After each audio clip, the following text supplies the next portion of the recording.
Hotep, and welcome to this special edition of The Message. My name is the mighty Oba, Pat Freeman. We have with us as a guest Donald Sly Green, one of the most infamous characters in the history of Western New York. Donald Sly Green was convicted of various crimes more than 26 years ago and has been behind bars ever since. He's never been given an opportunity to tell his side of the story here in Western New York. This interview will also talk about some of the things that Donald Sly Green has been doing during his 26 years of incarceration. He has a major concern about the unfair sentencing of African Americans throughout the United States judiciary system. The extent that even the President of the United States, President Barack Obama, has called for a complete overhaul of this system.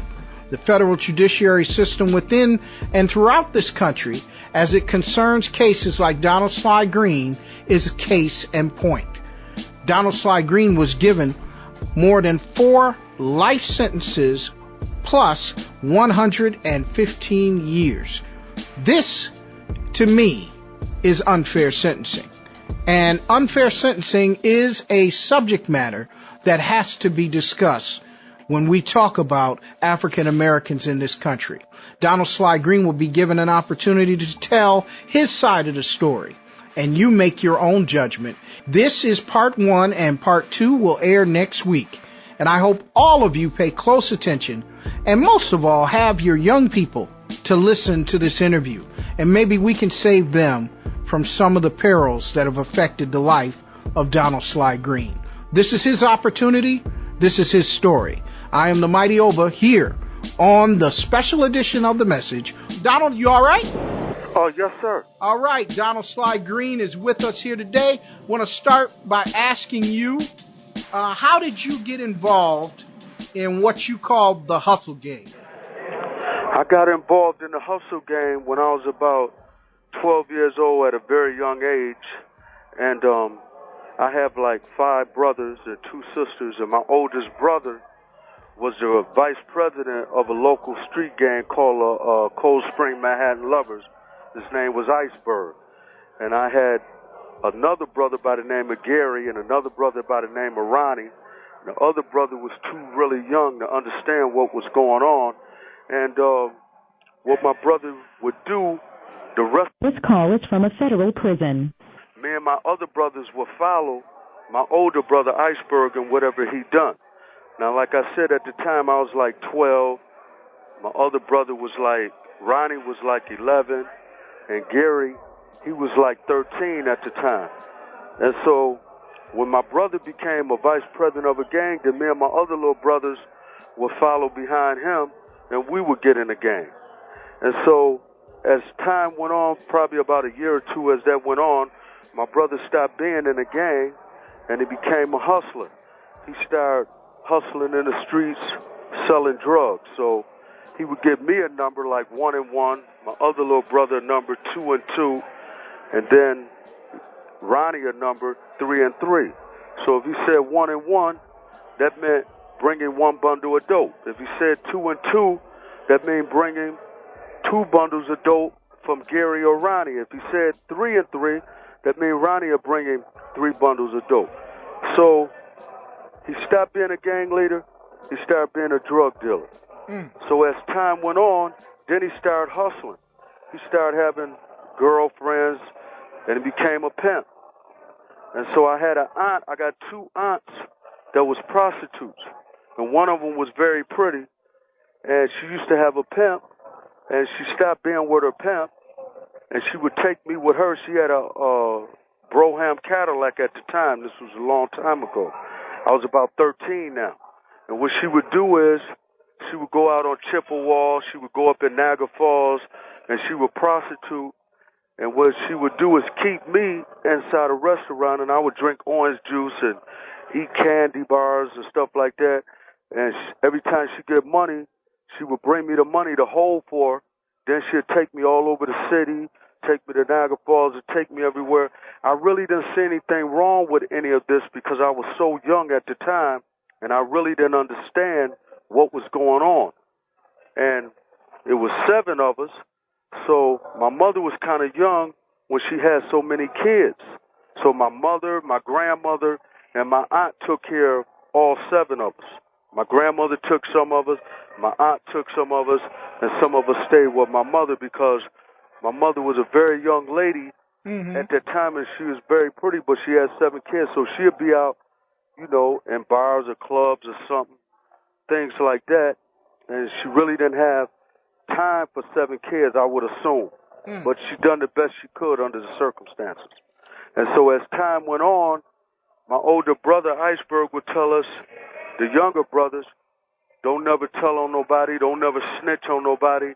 If you see things in the streets, you don't say them. You leave the streets where the streets is at. That's how I got into it. Now, when did you become what you call street poison? I became street poison because I like what I saw inside the streets. I admire what I saw inside the streets. I became the streets, and by me being around my aunt and by me being around my older brother, I love the streets. I love what I seen in the streets. And so I began to live in the streets and skip school and, be around my aunt or try to hang around my older brother. And I just became fascinated with the streets because of what the streets represented and what I seen in the streets and through my aunt and my older brother. And my brother was like a local legend at that time in the streets. He made a lot of money. He stayed very well dressed. And, we just wanted to be like our brother. Me and my little younger brothers, we seen what he done, and we just followed behind him, and we wanted to be like him. And so we followed behind him. And everything he did, we tried to emulate, and we tried to do. So I became street poison. I became the streets. I became like the streets, and I became obligated to the streets. And I didn't want to do nothing else but be in the streets because that's what I grew up seeing. My older brother and my aunt in the streets. Now, Sly, eventually this led to you being charged with certain violations of law. Yes. Can you just tell me about those and how did those come into being, what those laws were? Okay, as I grew older, I got charged. First, I got charged with some guys killed my little brother. So I got charged with the murder of some of the guys that killed my little brother. I went to trial. I proceeded to trial, so I got convicted. And I received 25 to life for the state of New York. And then, about 18 months later, I go on trial for the feds with a 73-count indictment with 32 co-defendants from various cities and states with a few, 2 Colombians and a guy from another country. I go on trial. They put me on top of the indictment. And they accuse me of being the boss, the crime boss, the godfather. Sly, I want to ask you, how many cases have you had thrown out successfully since you've really become active as a jailhouse lawyer? Okay, I've won 166 cases and 5 Supreme Court cases. Wow. That's how many I've won thus far within the last 25 years that I was incarcerated. But like I told you, it took me 6 years to learn the law because the only way I felt that I would ever be free or that I would ever be able to gain my freedom or cut the sentence down is that I had to learn the law based on what the guy told me 25 years ago while I was in Leavenworth Federal United States Penitentiary, and this guy was from St. Louis, and he told me the only way you're going to get out on a case like that is you got to learn the law and get yourself out because no lawyer is going to get you out on a case like that. So have you helped a lot of people that you've helped that have been severely, unfairly convicted and given overabundance of time? Yes, I've helped guys that had life sentences. I've won 4 life sentences. I've won cases with guys that had 30 years, guys that had multi-life sentences. I've won 166 cases and 5 Supreme Court cases. And the reason why I was able to win these cases is because I felt that, the witnesses that testified against me, a lot of them did not tell the truth. They testified. They went into the federal witness program. I had lawyers. Once I came to prison, I found out there was a lot of things that the lawyers could have said during the trial that would have helped me that they did not say or that they did not know to say. Okay. And you know, so I studied law. I read law books. I read about judges. I read about lawyers. You know, and I've been studying law and studying law. Every time something new come out, I just, you know, try to comprehend it and study it. And, you know, I read books about Supreme Court justices. I read books about great lawyers, you know. And I just stay abreast on it, working on my case as well, trying to get out because I started out with 5 life terms in 135 years. Mm. And, you know, the only way I'm ever get out of prison is that I have to know the law to get out because nobody else is going to get me out, not even a lawyer. I have to. This call is from a federal prison. And so, you know, I stay working on the case. And now what I do is I have guys that's in prison, and what I do is I teach law classes within the prison. Okay. And so I have a law class here at the prison that I'm on, and I teach the other inmates about law. Mm. You know, so that they can help themselves. And I've helped a lot of guys out that had 30 years, 20 years. I helped a lot of guys out that had serious sentences. Mm. You know? Let's start talking about your case again and how certain things happen. What were your thoughts when your trial started and they were transporting you by military helicopter? Okay, when the feds arrested me, they came on a military helicopter. They strapped me down in the helicopter the same way they strapped Noriega and El Chapo down. Mm. They had a machine gun boat on the helicopter. They landed. They took me for about 3 hours. They landed on some private government land. And there was like 17 to 23 guys looked like agents. They was lined up. And there was another guy standing on the side of him giving him a dissertation. I had a camera in the front of me. I had another camera in the back of me.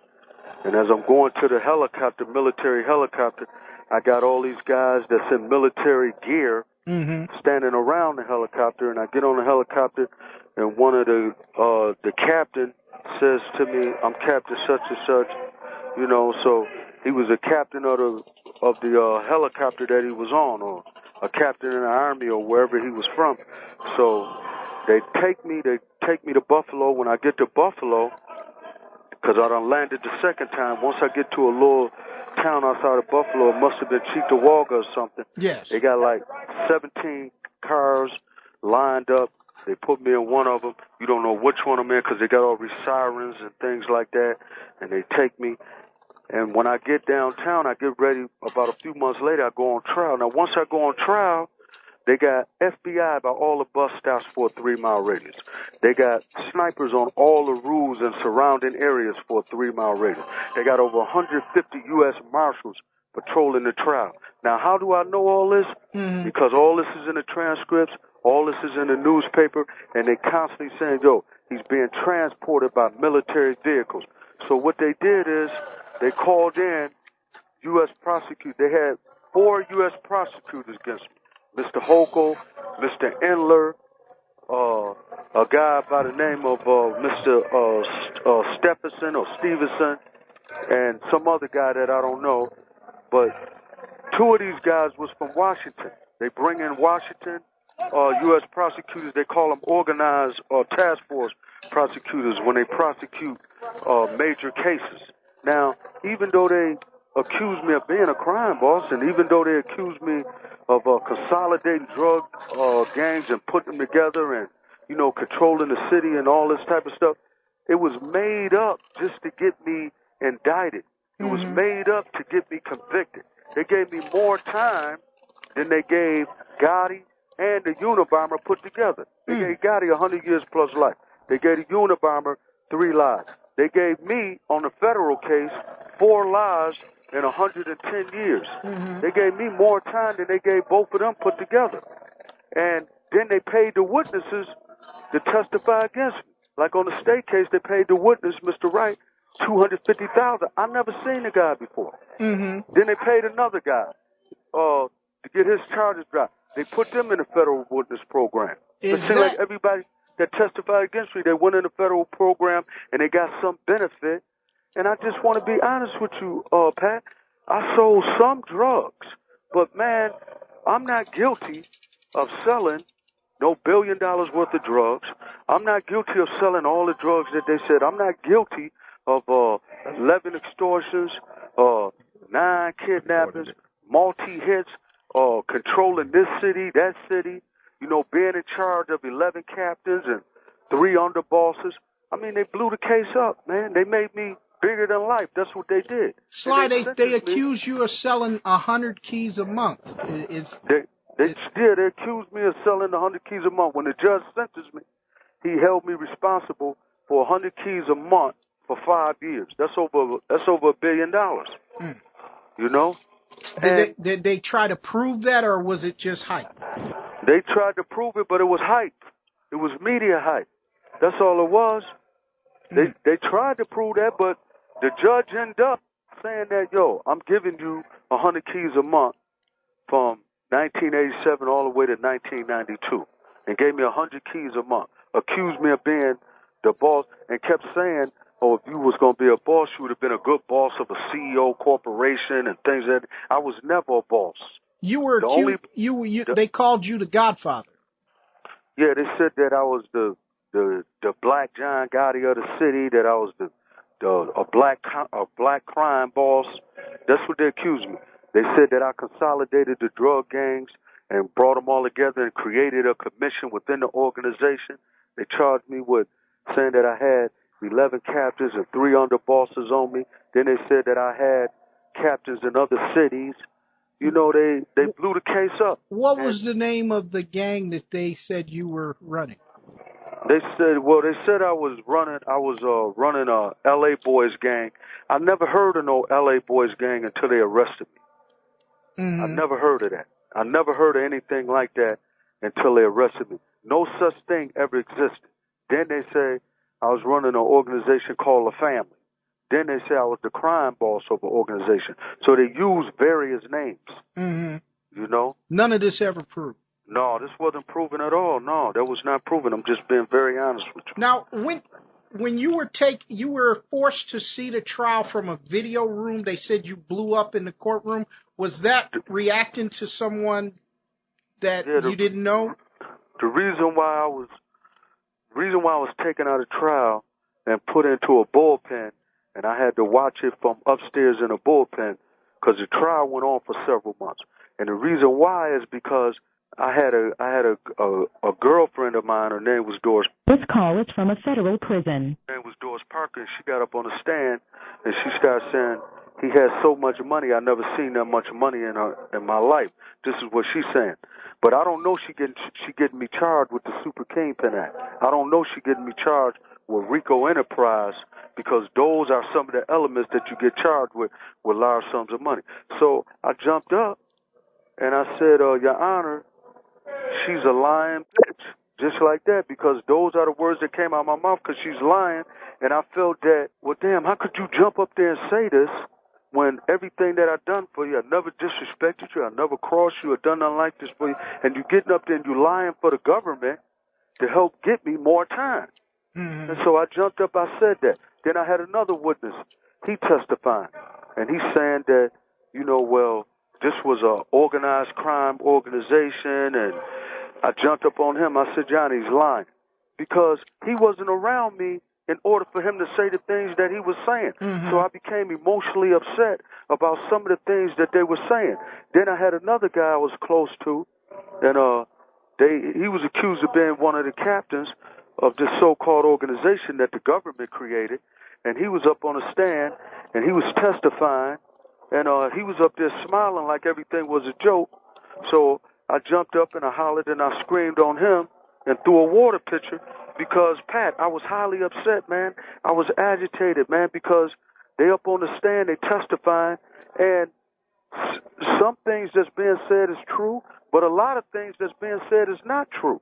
So the things that they were saying, some of the things that they were saying that were not true, I reacted to them. I should not have reacted to them like that, you know, but that's how I reacted. Sly, let me ask you, have you found that some of the people that testified against you were under the employ of the federal government?